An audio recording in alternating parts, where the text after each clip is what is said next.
हरे कृष्णा बच्चों, आज हम आपके सामने फिर से केमिस्ट्री में अनसॉल्व्ड पेपर 2025 कक्षा 12वीं का जो कि सेट चल रहा था, सेट नंबर 7 KF। तो इससे पिछले वाले वीडियो में क्वेश्चन 6वें तक सॉल्व कर चुके थे। उसके आगे लास्ट क्वेश्चन बचता है क्वेश्चन 7वां। तो आइए 7वें को समझते हैं। 7वें का कहता है एसीटल्डिहाइड बनाने की विधि का रासायनिक समीकरण लिखिए तथा एल्डोल संघनन तथा क्रॉस एल्डोल संघनन पर भी टिप्पणी लिखिए। तो देखिए, एसीटल्डिहाइड बनाने की विधि का रासायनिक समीकरण है। एसीटल्डिहाइड बनाना है तो CH3CH2OH, ये क्या है बच्चों? Alcohol, ethyl alcohol.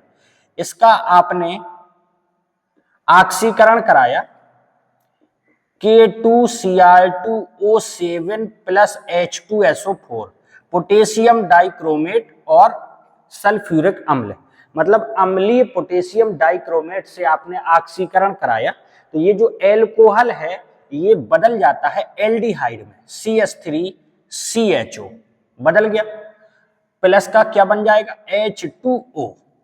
ठीक है, तो ये एसीटल्डिहाइड बनाना था, तो देखिए एसीटल्डिहाइड आपका बन गया। फिर से देखिए, एथिल एल्कोहल का ऑक्सीकरण कराया अम्लीय पोटेशियम डाइक्रोमेट से, तो एल्कोहल किस में बदल गया? एल्डिहाइड में, प्लस का H2O बन गया। अब एल्डोल संघनन, तो एल्डोल संघनन ऐसा एल्डिहाइड या कीटोन जिसके पास अल्फा हाइड्रोजन हो वह एल्डोल संघनन अपक्रिया देगा। ऐसा एल्डिहाइड या कीटोन जिसके पास अल्फा हाइड्रोजन हो, जैसे CH3CHO, ये हो गया क्रियात्मक समूह। इससे जुड़े कार्बन को अल्फा कार्बन कहेंगे और इस पर जो हाइड्रोजन होंगे उसको क्या बोलेंगे? Alpha hydrogen. ठीक है, तो इसके पास अल्फा हाइड्रोजन है, तो CH3CHO इसके दो अणु, तो CH3CHO इनकी क्रिया आपने कराई तनु NaOH से। ठीक है, ये है अल्फा हाइड्रोजन, तो इसका एक हाइड्रोजन हमने अलग से समझाने के लिए लिख लिया, और ये जो हाइड्रोजन है ये यहां पे जाके शिफ्ट हो जाएगा। तो जब यहां पे शिफ्ट होगा तो यहां OH हो जाएगा और डबल बॉन्ड की जगह कितना बॉन्ड बचेगा? एक बॉन्ड। तो क्या बना? CH3 सिंगल बॉन्ड CH, ऊपर OH single bond CH2 single bond CHO। इसको क्या बोलते हैं बच्चों? एल्डोल। इसलिए सब क्रिया का नाम भी क्या है? एल्डोल संघनन। आपको अगर भाषा लिखनी पड़ेगी तो क्या लिखेंगे इसमें? अल्फा हाइड्रोजन युक्त एल्डिहाइड या कीटोन तनु NaOH की उपस्थिति में इसके दो अणु संघनित होकर एल्डोल बनाते हैं। इस अभिक्रिया को एल्डोल संघनन कहते हैं। इसको एल्डोल क्यों कहते हैं तो आप ये भी सुनिए। एल्डोल में अगर देखें तो लास्ट में ऑल आ रहा है, ऑल का मतलब OH होता है, तो देखिए OH है, और एल्ड का मतलब एल्डिहाइड, तो देखिए CHO एल्डिहाइड भी है।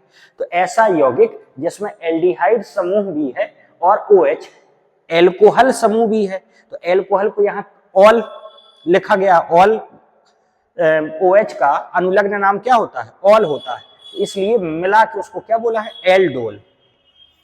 क्रॉस एल्डोल संघनन देखिए, तो क्रॉस एल्डोल संघनन में एक ऐसा एल्डिहाइड ले लेंगे जिसमें अल्फा हाइड्रोजन ना हो, और एक ऐसा एल्डिहाइड ले लेंगे जिसमें अल्फा हाइड्रोजन हो। ठीक है, तो देखिए हमने HCHO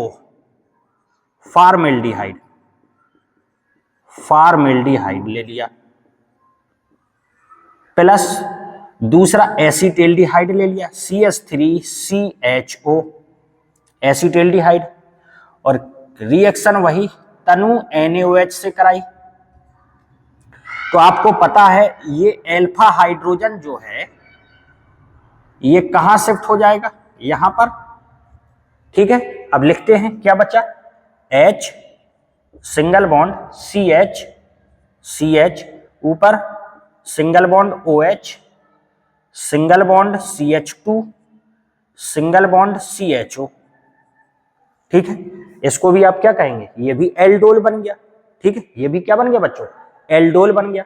तो आप इसमें लिख सकते हैं, भाषा क्या लिखेंगे, फॉर्मेल्डिहाइड तथा एसिटिल्डिहाइड की क्रिया तनु NaOH की उपस्थिति में कराने पर एसिटिल्डिहाइड का अल्फा हाइड्रोजन फॉर्मेल्डिहाइड के ऑक्सीजन से जुड़ जाता है और एल्डोल बनाता है। इस अपक्रिया को क्रॉस एल्डोल संघनन कहते हैं। जैसा आपने लिखा है उसी प्रकार से आप भाषा में 2 लाइनें लिख दीजिए। आपकी जानकारी के लिए हमने क्या बताया, इसके पास अल्फा हाइड्रोजन नहीं है और इसके पास अल्फा हाइड्रोजन है, तो जिसके पास अल्फा हाइड्रोजन है ये हाइड्रोजन इसके पास शिफ्ट हो जाएगा, शिफ्ट हो गया। ठीक है, तो इस प्रकार से ये रिएक्शन हो गई। अब निम्नलिखित पर टिप्पणी लिखिए, कार्बोक्सिलिक अम्लों के एस्टरीकरण की क्रियाविधि और हेल्महोल्ट्ज-जेलेंस्की अपक्रिया। ठीक है बच्चों, तो देखिए कार्बोक्सिलिक अम्लों के एस्टरीकरण, देखिए एस्टरीकरण का मतलब क्या होता है, एस्टर का बनना एस्टरीकरण कहलाता है, एस्टर का बनना एस्टरीकरण कहलाता है। जैसे आपको पहले से जानकारी होगी, अम्ल और क्षार क्रिया करके लवण बनाते हैं, उसी प्रकार कार्बोक्सिलिक अम्ल का मतलब जिसके पास क्या हो, COOH, कार्बोक्सिलिक अम्ल और एल्कोहल आपस में क्रिया करके एस्टर बनाते हैं। एक साथ दोनों को याद रख सकते हैं, अम्ल और क्षार क्रिया करके क्या बनाते हैं, लवण। उसी प्रकार कार्बोक्सिलिक अम्ल और एल्कोहल आपस में क्रिया करके एस्टर बनाते हैं। ठीक है, तो इस क्रिया को क्या बोलते हैं, एस्टरीकरण। तो रिएक्शन देखिए बच्चों, कार्बोक्सिलिक अम्ल यहां हम लिख रहे हैं, कोई भी कार्बोक्सिलिक अम्ल मान लीजिए हमने ले लिया RCOOH प्लस कोई भी एल्कोहल, R डैश कर दिया वो एल्कोहल, उपस्थिति सांद्र H2SO4 या फिर कोई भी अम्ल ले सकते हैं आप, H प्लस अकेला लिख सकते हैं। तो क्या होगा बच्चों, OH और H मिलके H2O निकल जाएगा, OH और H या HOH मिलके क्या निकल जाएगा, H2O। अब बचा क्या, H2O निकालने के बाद R single bond COO R dash plus का H2O, ये क्या है, एस्टर। तो ये तो हो गई रिएक्शन। अगर आपको एग्जाम्पल भी लिखना पड़े, एग्जाम्पल भी अगर लिखना पड़े तो R के स्थान पर CH3 COOH ज्यों कहते हो, R डैश के स्थान पर CH3 या C2H5 जो भी आपकी इच्छा हो अम्ल की उपस्थिति में। तो OH और H मिलके H2O निकल गया, बचा क्या, CH3 COO C2H5 plus H2O। ठीक है, क्या बन गया, एथिल एसीटेट। ये क्या है बच्चों, एस्टर। आप एस्टर को पहचानेंगे कैसे, एस्टर में COOR मिलेगा, COOR। तो देखिए COO और ये क्या है, R मतलब एल्किल, तो COOR मिले वही क्या है, एस्टर। ठीक है, तो ये तो हो गई रिएक्शन। अब इसकी क्रियाविधि, तो क्रियाविधि देखिएगा, क्रियाविधि को समझाते हैं। क्रियाविधि के लिए देखिए बच्चों, एस्टरीकरण की क्रियाविधि के लिए, एस्टरीकरण की क्रियाविधि में जैसे ये लिखा हुआ है R single bond C double bond O OH, ध्यान से देखिएगा ये अम्ल है। अब इसकी क्रिया कराई H प्लस प्रोटॉन से, ठीक है, प्रोटॉन से। जैसे ही आपने प्रोटॉन से क्रिया कराई तो ये H प्लस कहां जुड़ेगा, वहां जुड़ेगा जहां माइनस मिलेगा इसको, जहां माइनस तो कहीं नहीं दिख रहा है। तो अगर आप यहां देखें तो ऑक्सीजन के पास क्या है, लोन पेयर। कैसे, ऑक्सीजन के बाह्य कोश में 6 इलेक्ट्रॉन होते हैं, 6 इलेक्ट्रॉन होते, 6 में से 2 बॉन्ड बना लिए तो कितने बचे, 4। इसी प्रकार यहां पे भी कितने इलेक्ट्रॉन बचे, 4 इलेक्ट्रॉन बचे। अब H प्लस, यहां तो H पहले से जुड़ा हुआ, ये H प्लस वहां यहां पे जुड़ जाएगा। क्यों, क्योंकि इलेक्ट्रॉन पर कौन सा आवेश होता है, माइनस होता है। तो वैसे एक्चुअल माइनस, वास्तविक माइनस आवेश तो कहीं दिख नहीं रहा है, तो ये वहां जुड़ेगा जहां पर उसको माइनस मिलेगा। तो माइनस कहां मिलेगा, यहाँ पे मिलेगा। यहाँ तो H पहले से जुड़ा हुआ है, लेकिन यहाँ माइनस नहीं दिख रहा, इलेक्ट्रॉन है, इसलिए ये यहाँ पे जाएगा। और ये प्लस जो H के ऊपर प्लस है, ये प्लस किसके पास आ जाएगा, ऑक्सीजन के पास। फिर से देखिए, प्लस वाला जुड़ता है जहां माइनस हो, माइनस तो कहीं दिख नहीं रहा, तो देखा कि अच्छा इलेक्ट्रॉन पर ऋण आवेश होता है तो वहां जुड़ेगा जहां इलेक्ट्रॉन होंगे। तो यहां जुड़ सकता था, तो यहां पहले से H जुड़ा हुआ है, यहां जुड़ेगा। जब यहां जुड़ने जाएगा तो इसके पास माइनस तो है नहीं, इलेक्ट्रॉन है, तो जब ये जुड़ेगा यहाँ पे तो ये जो प्लस है ये कौन ले लेगा, O ले लेगा। तो देखिए R single bond C double bond O H, ये H यहां जुड़ गया और ऊपर क्या आ गया बच्चों, plus, single bond O H। ठीक है, ये इस प्रकार से आ गया। इसके बाद यहां पे रिएक्शन हुई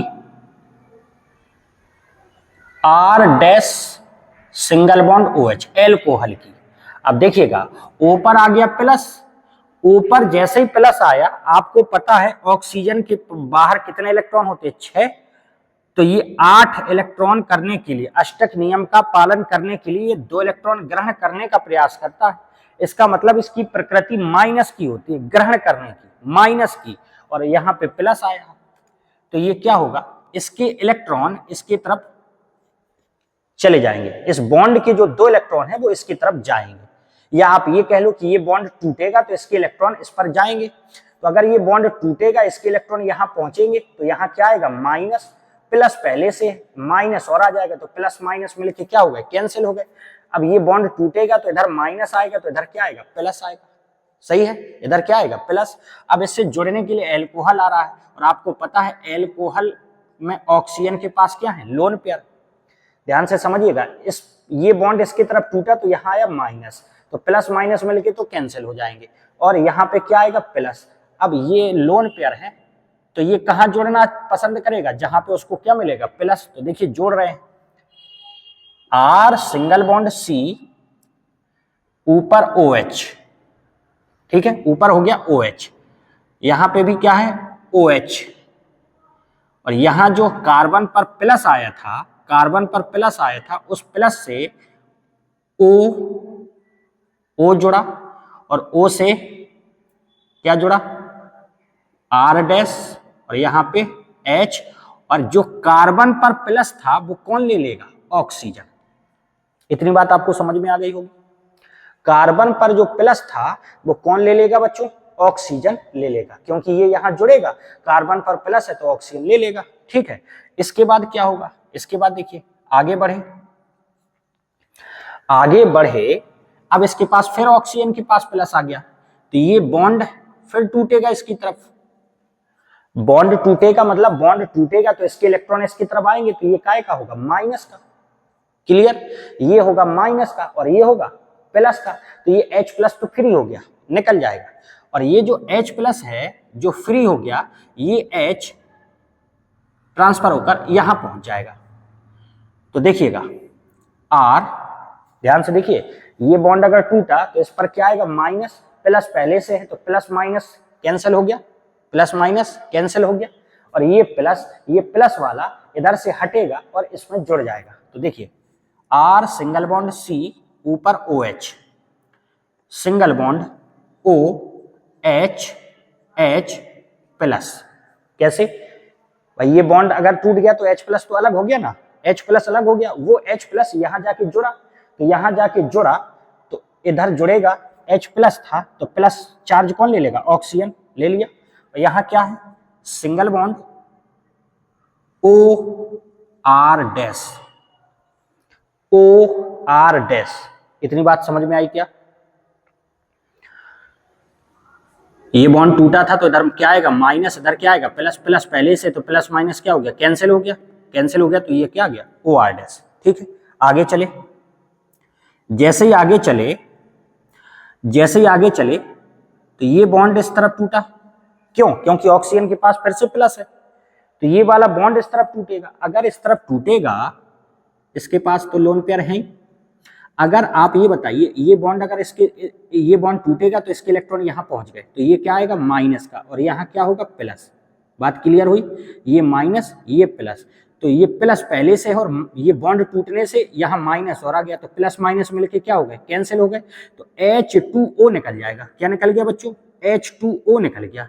अब यहाँ H2O निकल गया और अच्छा, जब ये बॉन्ड टूटा तो इधर आया माइनस और इधर क्या आया प्लस।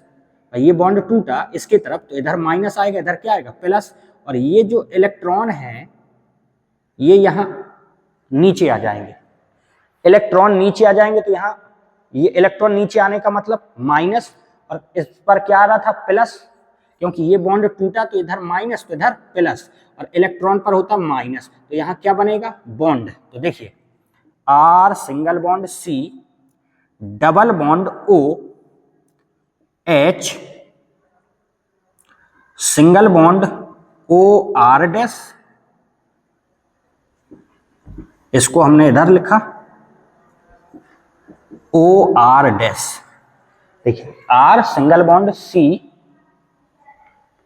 ये तो H2O, ये तो पूरा निकल गया, ठीक है। OR डैश ये लिखा है। अब आप यहां गौर करिएगा, कार्बन पर क्या आया था बच्चों प्लस, O पर माइनस था क्या, माइनस नहीं था, इलेक्ट्रॉन थे। तो जैसे ही इलेक्ट्रॉन यहाँ नीचे उतरेंगे तो यहाँ बॉन्ड बनेगा। यहाँ अगर बॉन्ड बनेगा तो इस कार्बन पर जो प्लस था ये कौन ले लेगा, फिर से ऑक्सीजन ले लेगा। भाई अगर यहाँ माइनस होता तो इधर प्लस प्लस माइनस मिलके एक बॉन्ड बना देते, लेकिन यहाँ जब बॉन्ड टूटा तो इधर तो माइनस आया, इधर आया प्लस अकेला।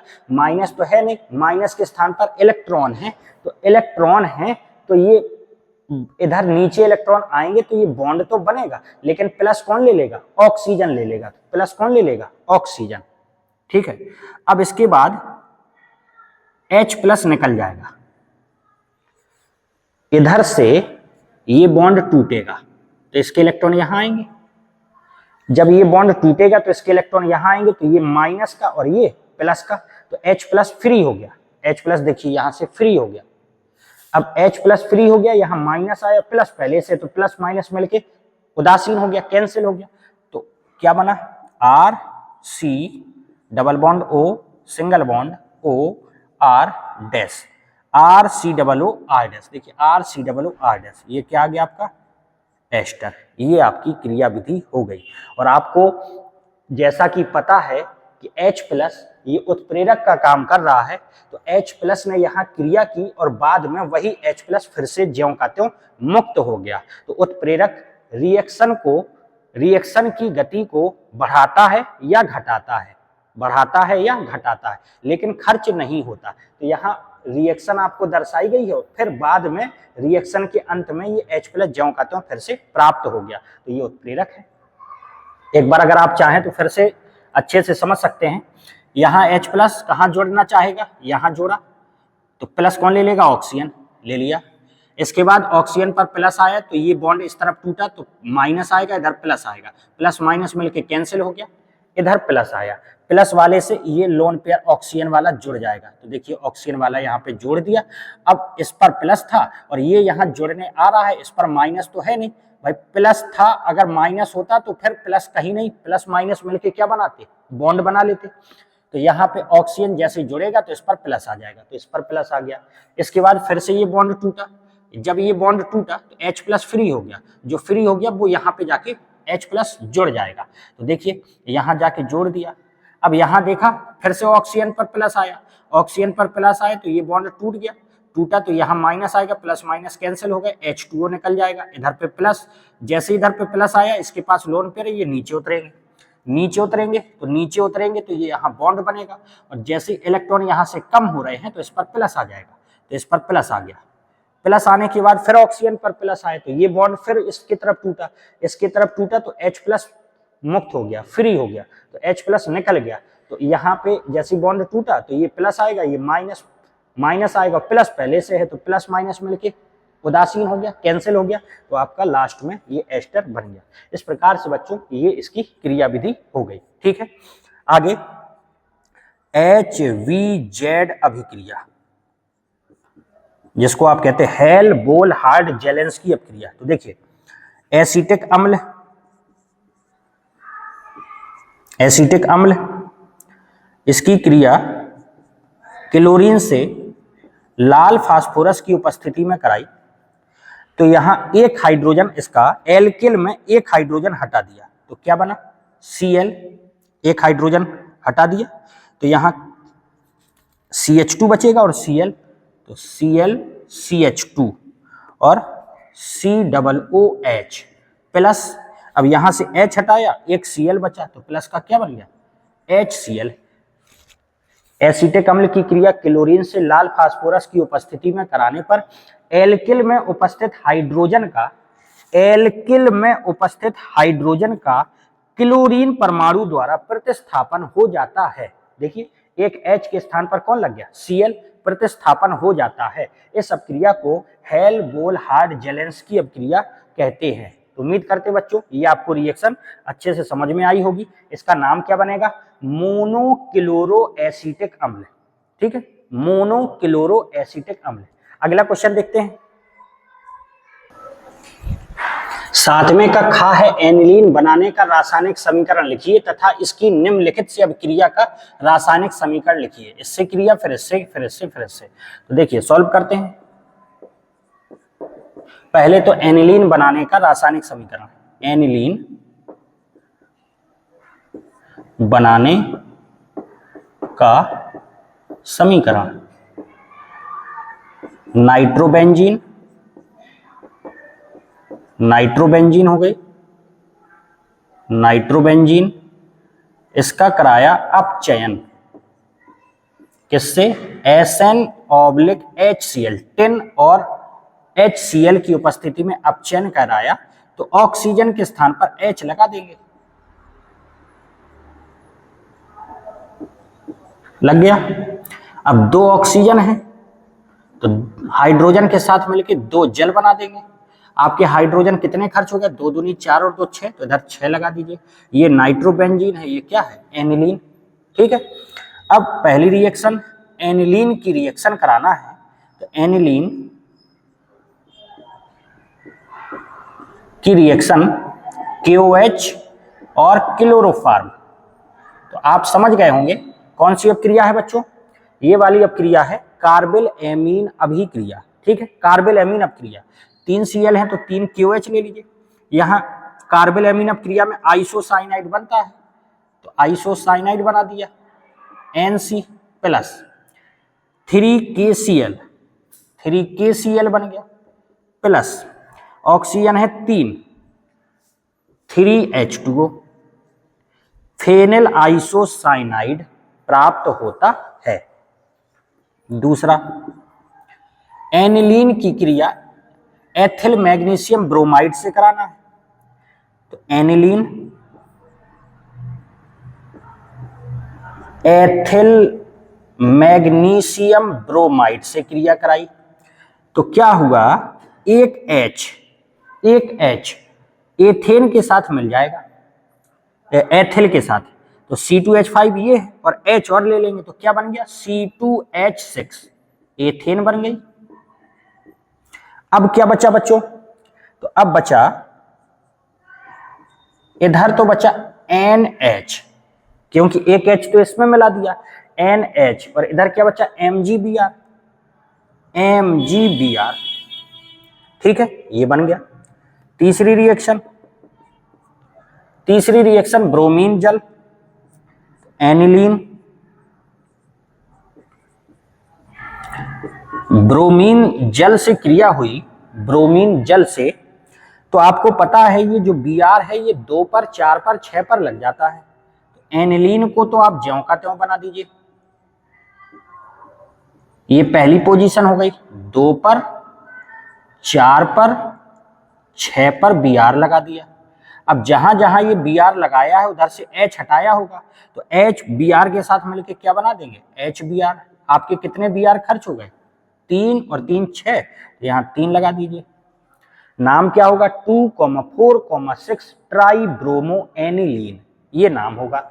अगली रिएक्शन कौन सी है, अगली चौथी NaNO2 प्लस HCl से, तो आप इसका स्क्रीनशॉट ले सकते हैं, इसके बाद हम इसको हटा रहे हैं।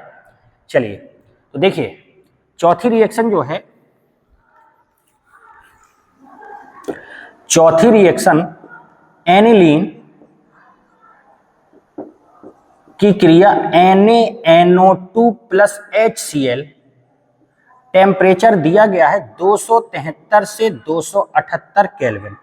तो आपको पता होगा ये वाली जो क्रिया है इसको बोलते हैं डाई एजोकरण अभिक्रिया या डाई एजोटिनेशन रिएक्शन। ठीक है, इसका मतलब है बेंजीन डाई एजोनियम क्लोराइड बनता है, benzene diazonium chloride N2 plus Cl minus. ठीक है, N और N मिल जाते हैं और यहां से Cl, और क्या निकल जाएगा NaCl, NaCl प्लस और क्या निकल गया, 2 ऑक्सीजन है 2H2O, 2 ऑक्सीजन है तो 2H2O। इसके बाद ये क्या नाम है इसका, बेंजीन डाई एजोनियम क्लोराइड। इस प्रकार से ये आपकी रिएक्शन हो गई। अब इसके अथवा में जो क्वेश्चन है आइए उसको भी देखते हैं। अथवा में है निम्नलिखित पर टिप्पणी लिखिए, युग्मन अपक्रिया, अमोनियम अपघटन और गैब्रियल थैलीमाइड अपक्रिया। तो देखिए पहली युग्मन अभिक्रिया, युग्मन अपक्रिया में हमेशा benzene diazonium chloride, benzene diazonium chloride से क्रिया कराते हैं, N double bond N single bond Cl, और इसको ऐसे भी लिखते हैं आप लोग N2 प्लस Cl माइनस। तो आपकी इच्छा है, आप चाहे जैसे लिखें इसको। ठीक है, तो बेंजीन डाई एजोनियम क्लोराइड से क्रिया कराई, फिनॉल की करा दी, फिनॉल किसी भी क्षार की उपस्थिति में, क्षार की उपस्थिति में क्रिया कराई। तो आपको पता है बच्चों इधर क्या लगा होगा H, तो क्या निकल जाएगा HCl निकल जाएगा। क्या बचा, देख देख के लिख सकते हैं, single bond N double bond N single bond, और इससे क्या जुड़ा है OH प्लस का HCl। ठीक है, अब इसका नाम क्या है, तो देखिए ये पैरा पोजीशन पर OH जुड़ा है, तो para hydroxy azo benzene, para hydroxy azo benzene. अब आपको इसमें भाषा लिखना पड़ेगी, तो आप क्या लिखेंगे, बेंजीन डाई एजोनियम क्लोराइड की क्रिया फिनॉल से क्षार की उपस्थिति में कराने पर पैरा हाइड्रोक्सी एजो बेंजीन प्राप्त होता है। इस अपक्रिया को युग्मन अभिक्रिया कहते हैं। ठीक है, अमोनी अपघटन, अमोनी अपघटन, इसको देखें बच्चों अमोनी अपघटन को।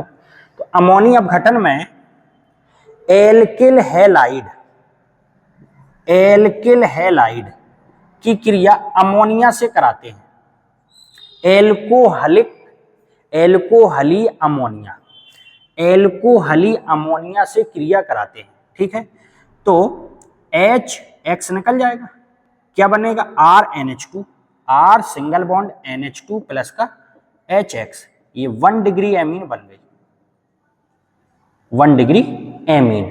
ठीक है, इसके बाद RNH2 इसकी क्रिया आपने कराई फिर से एल्किल हैलाइड से, तो फिर से देखो HX निकलेगा, HX तो क्या बना R2, R और R मिलके R2, NH इसको आप कहेंगे द्वितीयक एमीन।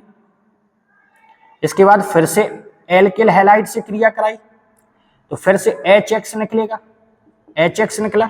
अब क्या हुआ R3N, R3N ये क्या बन गई आपकी तृतीयक एमीन। इसके बाद फिर से क्रिया कराई एल्किल हैलाइड से। अब H बचा क्या, HX निकालने के लिए H यहां है ही नहीं, तो आपको पता होगा R प्लस होता है और X क्या है माइनस। हेलोजन Cl होता तो Cl क्या होता माइनस, Br होता तो माइनस, तो ये माइनस का है ये प्लस का, इसको जोड़ दिया तो R4NX, तो X पर माइनस और इस पर प्लस, ये आपका हो गया चतुष्क अमोनियम लवण, साल्ट। इस पूरे प्रोसेस को अमोनी अपघटन कहते हैं। ठीक है, इस पूरे प्रोसेस को क्या कहते हैं बच्चों? अमोनी अपघटन कहते हैं। एक बार फिर से आप इसमें अगर भाषा लिखना हो, टिप्पणी है तो आप 2 लाइन की भाषा, उसी को रिएक्शन को देख देख के आप लिख सकते हैं। क्या लिखेंगे? एल्किल हैलाइड की क्रिया एल्कोहली अमोनिया, हम कहते हैं एल्कोहली अमोनिया, लिखना हो तो ALC लिख दीजिए। एल्कोहली अमोनिया से कराने पर प्राथमिक एमीन प्राप्त होता है और साथ में HX निकल जाता है। प्राथमिक एमीन की क्रिया एल्किल हैलाइड से कराने पर द्वितीयक एमीन प्राप्त होता है। पुनः एल्किल हैलाइड से कराने पर तृतीयक एमीन प्राप्त होता है। पुनः एल्किल हैलाइड से कराने पर चतुष्क अमोनियम लवण प्राप्त होता है। इस प्रोसेस को अमोनी अपघटन कहते हैं। तो बच्चों आपको समझ में आ गया होगा। चलिए, आप चाहें तो इसका स्क्रीनशॉट ले सकते हैं, और आप चाहें भी तो R के स्थान पर, R क्या होता है? एल्किल। जहां R क्या है? एल्किल। एग्जाम्पल में आप CH3 C2H5 ले सकते हैं। ठीक है, अब गैब्रियल थैलीमाइड अपक्रिया, आइए इसको भी देखते हैं।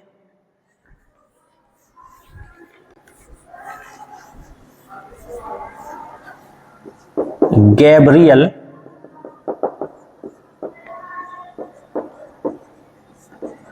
थैलीमाइड अभिक्रिया।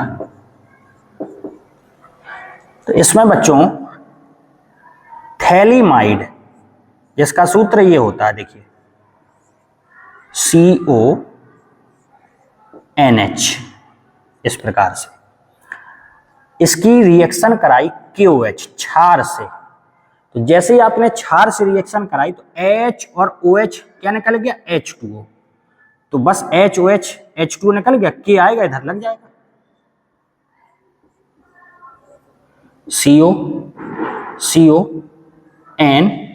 K पर क्या होता है? प्लस, तो N पर क्या होगा? माइनस। इसके बाद आपने इसकी क्रिया कराई एल्किल हैलाइड से। ठीक है, एल्किल हैलाइड से, तो KI निकल जाएगा। तो क्या बना? CON, इससे जुड़ गया C2H5, और क्या निकल गया? KI। यहां तक क्लियर हुआ? इसके बाद इसकी क्रिया आपने कराई जल से, अम्ल की उपस्थिति में, जिसको आप कहते हैं अम्लीय जल अपघटन। तो ध्यान से देखिएगा, अगर हम इसके 2 अणु ले लें तो C2H5 NH2, H2O H2O, C2H5 NH2 बना दिया,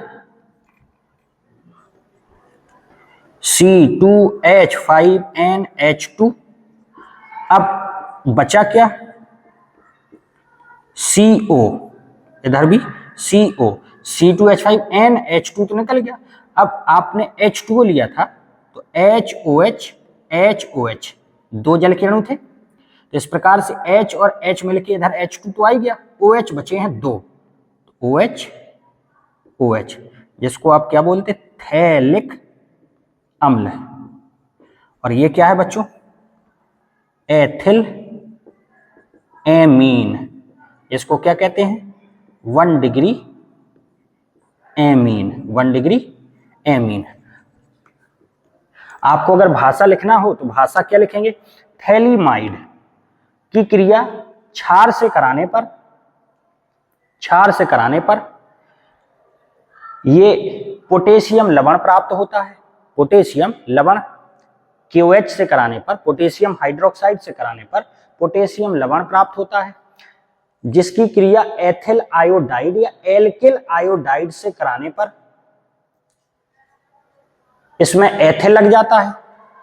एथिल, जिसका अम्लीय जल अपघटन कराने पर प्राथमिक एमीन प्राप्त होता है। इस अपक्रिया को गैब्रियल थैलीमाइड अपक्रिया कहते हैं। आप कहेंगे सर इसका नाम नहीं बताया, तो देखिए इसका नाम थैलीमाइड, तो इसका क्या हो जाएगा? N ethyl phthalimide. ठीक है, एन एथिल थैलीमाइड हो जाएगा। ठीक है, तो इस प्रकार से ये आपकी गैब्रियल थैलीमाइड अपक्रिया हो गई बच्चों, और इस प्रकार से सेट नंबर 7वां आपका कंप्लीट हो गया। और 2025 के जितने भी अनसॉल्व थे वो एक एक करके हमने सारे आपको एक एक क्वेश्चन लगवाए हैं। तो अगर आपने और भी सेट ना देखे हों तो प्ले लिस्ट में जाके आप देख सकते हैं। उम्मीद करते हैं आपको ये वीडियो अच्छे से समझ में आया होगा, रिएक्शन अच्छे से समझ में आई होगी। तो चैनल को, जो नए लोग हैं, नए विद्यार्थी हैं, वो चैनल को सब्सक्राइब करें, लाइक शेयर कमेंट करें। Thank you.